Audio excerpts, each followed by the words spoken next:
Hare Krishna Hare Ram. Welcome to my channel. మీకు రామాయణం అంటే ఒక చిన్న చూపు అనమాట. మనకు అంత తెలుసు కదా, అసలు మనకు ఒక టైం వేస్ట్ పని అని మీ భావన కదా. ఇప్పుడు ఒకరు ఉన్నారు, ఒక మనిషి ఉన్నప్పుడు వాళ్ళకి అన్ని సంపదలు ఉంటాయి, అన్ని అసలు అనుభవించలేనంత సంపదలు, అన్ని సౌకర్యమైన తల్లిదండ్రులు అందరు ఉంటారు.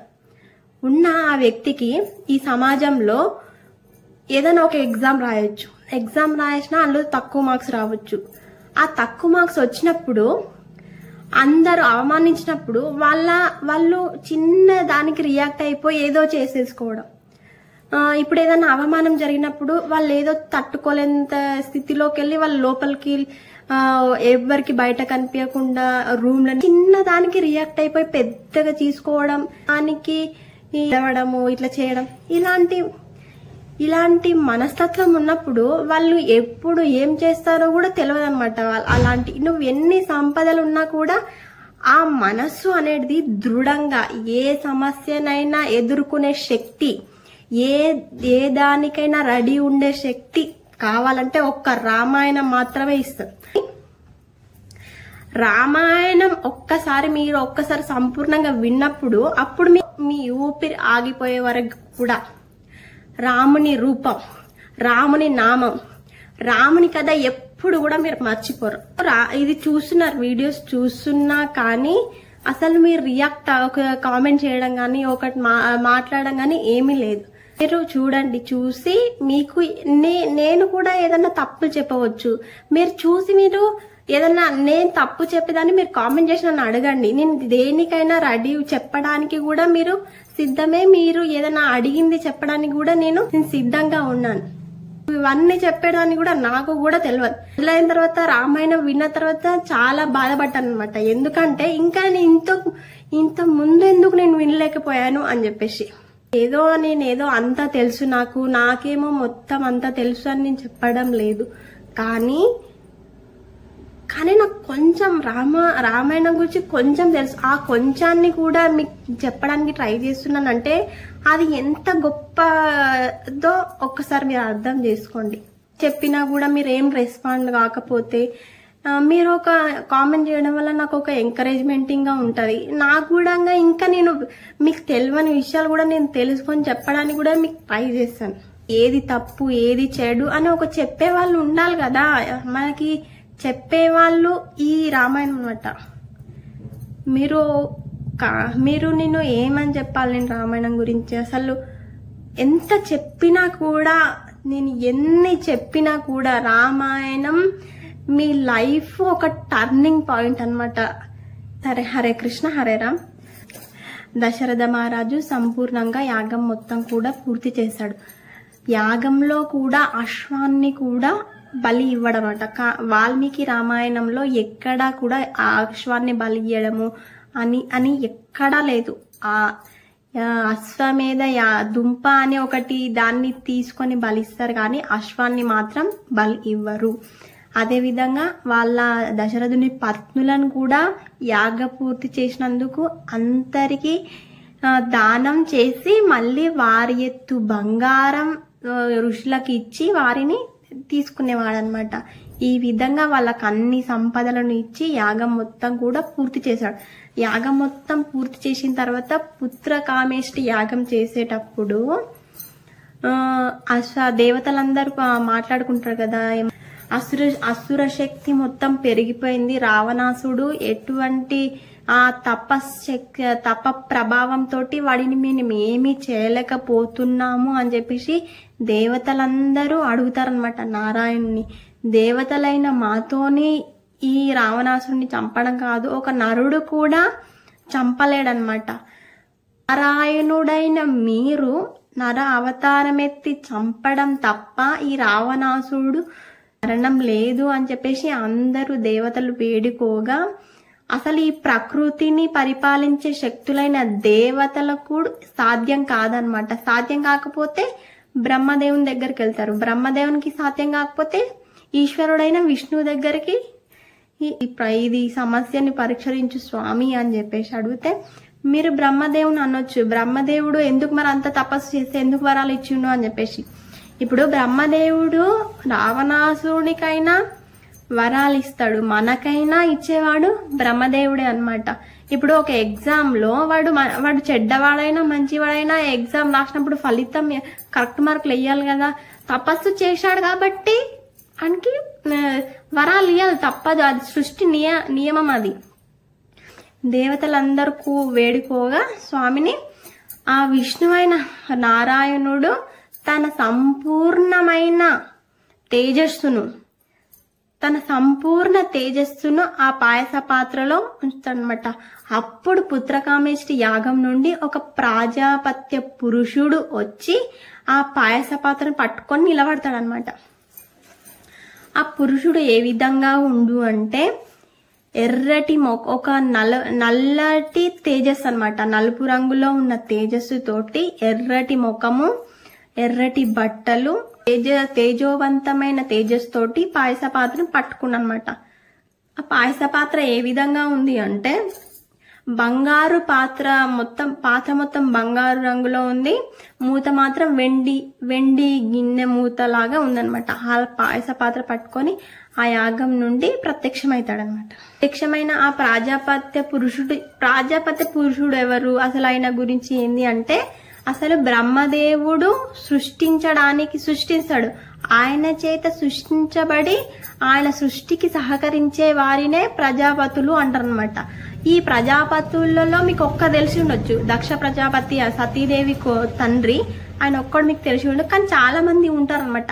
ఆ ప్రజాపతులందరికీ కూడా ప్రధాన వ్యక్తి ఈ ప్రాజాపత్య పురుషుడు అనమాట. ఈ పురుషుడు యాగం నుండి బయటకు వచ్చి ఈ పాయస పాత్రను పట్టుకొని నించున్నాడు అనమాట. అప్పుడు వృషశృంగుడు అదిగదిగో యాగఫలితంగా యాగపురుషుడు వచ్చాడు అంటే ఎంతో ఆనందంతో దశరథ మహారాజు ప్రార్థించి అందరికి స్వాగతం అని చెప్పేసి స్వాగతిస్తాడు అనమాట. అప్పుడు నేను బ్రహ్మదేవుడు పంపగా ఇక్కడికి వచ్చాను, నేను ప్రాజాపత్య పురుషుణ్ణి, ఈ పాయసాన్ని నీ పత్నులకి పంచి నువ్వు ఉత్తమమైన సంతాన్ని పొందు అని చెప్పేసి ఆ పాయస పాత్రని దశరథ మహారాజుకి ఇచ్చి అంతర్ధానం అయిపోతాడు అనమాట.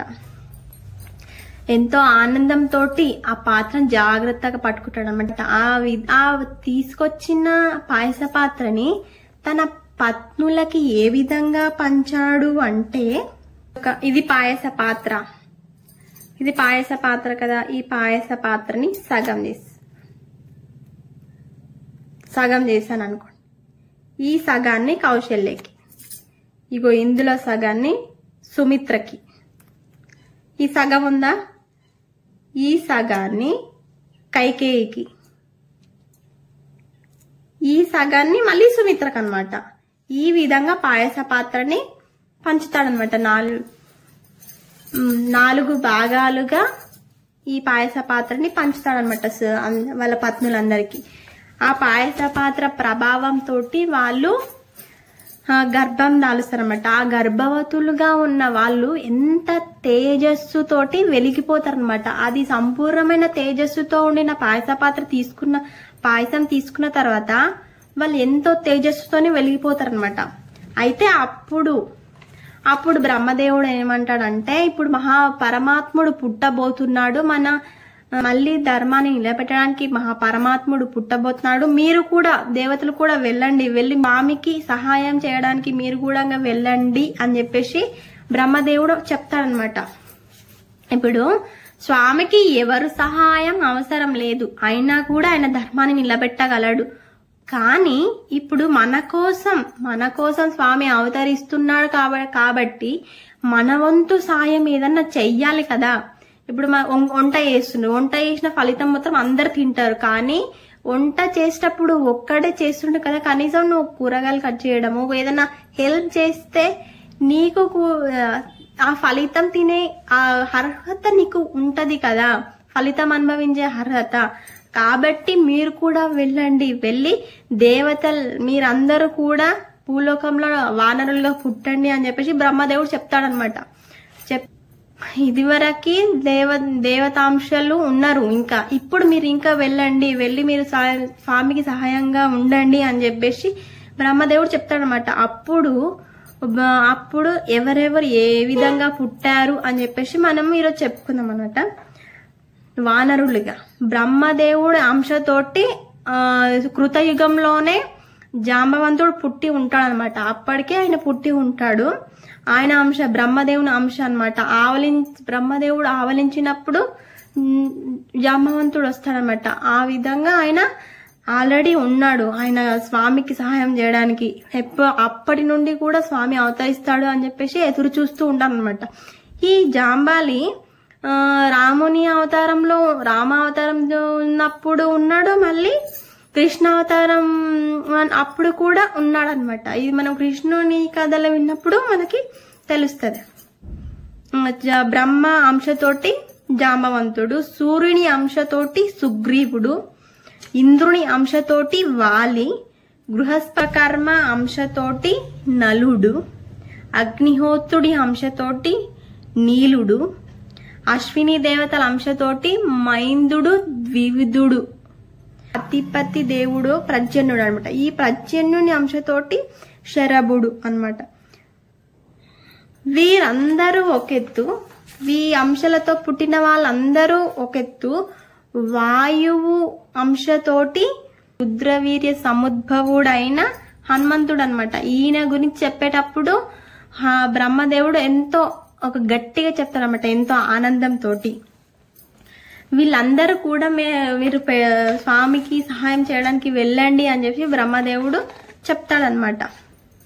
ఈ వానరులు ఏ విధంగా జీవితాన్ని జీవించే వాళ్ళు అంటే, వాళ్ళు వానరులు అయినంత మాత్రాన జంతువులు ఉన్నట్టు ఉండేవి.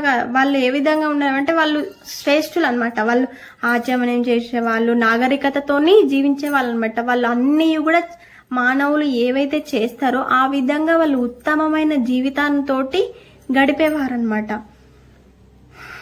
వాళ్ళు ఎలాంటి ఇట్లా జంతువులు చేసే చేష్టాలు చేసినా కూడా వాళ్ళు నాగరికతతోటి జీవించేవారనమాట. ఇందులో చాలా రకాలు ఉంటారు, వానరులలో చాలా రకాలు ఉంటారు. అందులో వీళ్ళు శ్రేష్ఠులు అనమాట.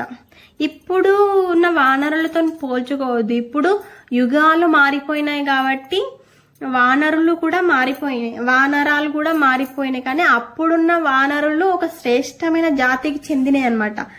ఆ విధంగా వానరులు మొత్తం కూడా దేవతాంశాలతోటి వానర రూపంలో జన్మించి ఉన్నారనమాట స్వామి కోసం.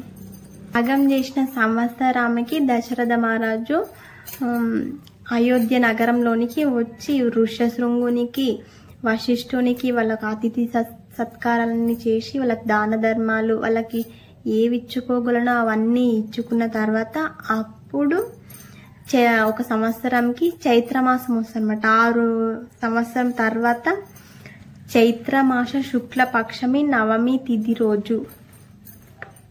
అయితే వీళ్ళందరూ కూడా భరత శత్రుఘ్నులు లక్ష్మణులు వాళ్ళందరూ కూడా నక్షత్ర తేడాతో పుట్టారు, కానీ రాశి మాత్రం ఒకటే అన్నమాట. వాళ్ళు ఏ విధంగా పుట్టారంటే చైత్రమాస శుక్లపక్షమి నవమి తిథి రోజు పునర్వసు నక్షత్రంలో కర్కాటక లగ్నంలో కర్కాటక రాశిలో కౌశల్యాదేవి ప్రథమ పుత్రునికి జన్మనిచ్చింది అనమాట. పునర్వసు నక్షత్రము 4వ పాదంలో ఉండగా, అయితే పునర్వసు నక్షత్రం అంటే అతిథి దేవత అనమాట. ఆమె అసలు దేవతలందరికీ కూడా అమ్మ అనమాట. అలాంటి నక్షత్రంలో 4వ పాదంలో ఉండగా కర్కాటక లగ్నంలో కర్కాటక రాశిలో కౌశల్యాదేవి ప్రథమ పుత్రుణ్ణి జన్మనిచ్చిందన్నమాట. ఆయన పుట్టినప్పుడు ప్రపంచం మొత్తం కూడా బ్రహ్మానందంతో ఉందన్నమాట, బ్రహ్మానందంతో ఉంది. అయితే ఆయన పుట్టినప్పుడు గ్రహాలు ఏ విధంగా ఉన్నాయంటే, సూర్యుడు మేషంలో ఉన్నాడు, అంగారకుడు మకరంలో ఉన్నాడు, బృహస్పతి కర్కాటకలో ఉన్నాడు, శుక్రుడు మీనలో, శని తుల. అయితే ఆయన పుట్టినప్పుడు గ్రహాలు ఏ విధంగా ఉన్నాయంటే, సూర్యుడు అంగారకుడు, బృహస్పతి, శుక్రుడు, శని ఈ 5 గ్రహాలు కూడా ఉచ్చ స్థితిలో ఉన్నాయంట. ఉచ్చ స్థితిలో ఉండడం అంటే ఏ విధంగా అంటే సూర్యుడు మేషంలో ఉన్నప్పుడు, అంగారకుడు మకరంలో ఉన్నప్పుడు, బృహస్పతి కర్కాటకలో ఉన్నప్పుడు, శుక్రుడు మీనలో ఉన్నప్పుడు, శని తులారాశిలో ఉన్నప్పుడు ఇది ఉచ్చ స్థితి అన్నమాట. ఈ గ్రహాలన్నీ కూడా ఉచ్చ స్థితిలో ఉన్నప్పుడు రాముడు పుట్టాడు. ఇలా పుట్టినవాడు ప్రపంచానికే ప్రభు అవుతాడు అని చెప్పేసి జాతక శాస్త్రం చెప్తుందన్నమాట. జాతకం తెలిసిన వాళ్ళు కూడా ఇదే చెప్తారు. మనకి మన సనాతన ధర్మం ఒక జాతక శాస్త్రం, గ్రహాలు, సూర్యుడు, ఈ నవగ్రహాలు ఎన్నిటినిచ్చింది. మనం మన ఈ సనాతన ధర్మంలో పుట్టినందుకు ఎన్నో జన్మల పుణ్యం చేసుకున్నాం కాబట్టి ఈ సనాతన ధర్మంలో పుట్టినాం కానీ ఫలితం ఏముంది తెలుసుకొని వాళ్ళకి. మన ఎంత యోగ శాస్త్రం అందించింది, ఎన్నో శాస్త్రాలు అందించింది. ఈ శాస్త్రాలన్నిటి కూడా మన హిందువుల బలిదానం, వాళ్ళ జీవితం మొత్తం కూడా పణంగా పెట్టి ఈ శాస్త్రాలను మొత్తం కూడా మనకి అందించారనమాట. అయితే తర్వాత భరతుడు పుష్యమి నక్షత్రంలో మీన లగ్నంలో చైత్రమాస శుక్ల పక్షమి దశమి రోజు పుట్టాడనమాట. లక్ష్మణ శత్రుఘ్నులు అశ్లేష నక్షత్రము కర్కాటక లగ్నం చైత్రమాస శుక్ల పక్షమి దశమి గడియల్లో పుట్టారనమాట వీళ్ళిద్దరు కూడా. ఈ నలుగురు పుట్టినప్పుడు కూడా శుభ లక్షణాలతోటి ఉంటారనమాట. వాళ్ళు అపారమైన పరాక్రమం కలిగి ఉంటారనమాట. ఈ విధంగా వాళ్ళు ఒకరితో ఒకరు పోటీ పడి ఉన్న పరాక్రమము, వాళ్ళ శుభ లక్షణాలు అన్నిటితో కలిగి పుట్టారనమాట. భరత శత్రుఘ్నులు కూడా వీళ్ళందరూ కూడా విష్ణు అంశనే, కూడా విష్ణు అంశతో పుట్టిన వాళ్ళు కాబట్టి విష్ణువు 4 భాగాలుగా ఆయన విభజించబడి ఆయన నలుగురుగా రామ లక్ష్మణ భరత శత్రుఘ్నులుగా వీళ్ళందరినీ విష్ణు స్వరూపాలుగా, విష్ణు సంపూర్ణ శక్తిగా మనం అంటామన్నమాట. వాళ్ళందరూ పుట్టినప్పుడు కూడా దేవతలు పుష్పవర్షం కురిపించారు. దేవదుందుబులు మోగాయి అన్నమాట. భూమికి ఆనందం కలిగిందనమాట. భూమి ఒక మంచి వాసనని ఇచ్చిందనమాట వాళ్ళందరూ పుట్టినప్పుడు. మేఘాలు గర్జించాయి. ఎంత ఒక శుభమైన నాదాలన్నీ కూడా వీళ్ళు పుట్టినప్పుడు మనకి వాతావరణం ఆనందంతో ఒక మనకి చెప్పిందనమాట. ఇలాంటి వీళ్ళందరూ అయితే పుత్రులే లేరు అన్నప్పుడు నలుగురు పుత్రులు పుట్టినప్పుడు ఎంతో ఆనందంతో దశరథ మహారాజు గోవులను దానం చేస్తాడు, మంచి భూములను దానం చేస్తాడు. ఎంత మందికో ఋషులకి ఏవి కావాలంటే అవి దానం చేస్తాడు అనమాట.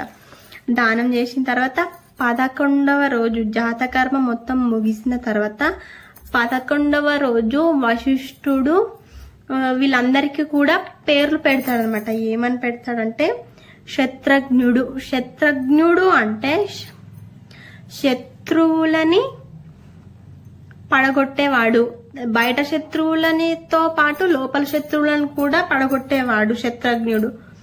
తర్వాత లక్ష్మణుడు భగవంతుని సేవనే ఒక మంచి లక్షణంగా పొంది ఉన్నాడు కాబట్టి, మంచి లక్షణంతో ఉంటాడు కాబట్టి ఎప్పుడు కూడా ఆయనకి లక్ష్మణుడు అని పేరు పెట్టాడు. భరతుడు అంటే ఈయన భరించేవాడు అనమాట. ఇప్పుడు అయోధ్యని ఆయన రాముడు అరణ్యంకి వెళ్ళినా కూడా తన పాదాలను, రాముని పాదాలను పెట్టుకొని అయోధ్యని రామునితో సమానంగా పరిపాలించాడు అంటే అయోధ్యని మొత్తం భరించేవాడు కాబట్టి భరతుడు అని పేరు పెట్టాడు. రాముని పేరుకి మనము ఎంత చెప్పినా కూడా తక్కువని. అసలు రాముని నామం వల్ల ఎంత మంది ఆనందపడతారంటే యోగులు, ఋషులు, స్త్రీలు, పురుషులు, పిల్లలు అందరూ కూడా రామనామంకి ఆనందపడతారనమాట. ఇలాంటి ఎన్ని కోట్ల మంత్రాల ఫలితం ఇస్తుందో ఈ రామనామం, అలాంటి అద్భుతమైన రామనామాన్ని మనకి వశిష్ఠ మహర్షి రామునికి పెట్టాడు అనమాట. రామ అని చెప్పేసి రామ లక్ష్మణ భరత శత్రుఘ్నులు పుట్టిన తర్వాత వాళ్ళు ఏ విధంగా విద్యలు నేర్చుకుంటారు, తర్వాత విశ్వామిత్రుడు వస్తాడు వాళ్ళని తీసుకెళ్తాడు, ఇవన్నీ తెలుసుకోవాలంటే మీరు ఛానల్ సబ్స్క్రైబ్ చేసి పెట్టుకోండి. ఏమన్నా నేను చెప్పిన దాంట్లో కూడా మీకు ఏదైనా తెలుసుకోవాలని ఉంటే కామెంట్ చేయండి. రామాయణం మిస్ అవ్వకుండా చూడండి. హరే కృష్ణ, హరే రామ్, జై శ్రీరామ్.